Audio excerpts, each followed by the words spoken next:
उत्तर भारतात पावसाचा कहर सुरू आहे। कोल्हापूरसह पश्चिम महाराष्ट्रातही गेल्या 5 दिवसापासून मध्यम ते मुसळधार पाऊस सुरू झालाय। तर कोल्हापूरला येलो अलर्ट होता।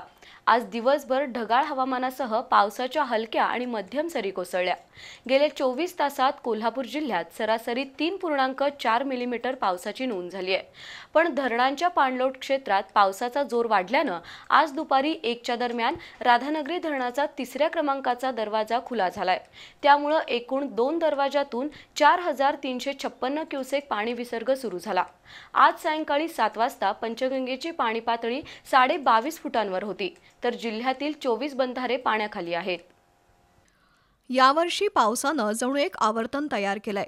सलग काही दिवस पाऊस पडतो आणि पंचगंगेची पाणी पातळी वाढू लागते। त्यानंतर काही दिवस पाऊस विश्रांती घेतो आणि पुन्हा नदी नाल्यातील पाणी पातळी कमी होते। यावर्षी आतापर्यंत 3 वेळा पंचगंगेची पाणी पातळी इशारा पातळीपर्यंत गेली आहे। तर ऑगस्टच्या दुसऱ्या आठवड्यात पंचगंगेनं धोका पातळी ओलांडून महापुराची सीमारेषा गाठली होती।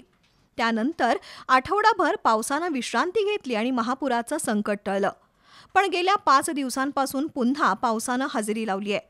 गुरुवारी सायंकाळी 7 वाजता पंचगंगेची पाणी पातळी 21 फूट 11 इंच होती, तर आज सायंकाळी 7 वाजता पंचगंगा 22.5 फुटावरून वाहत होती। पाणी पातळीत फारशी वाढ झाली नसली तरी दिवसभर पावसाची रिपरिप सुरू आहे।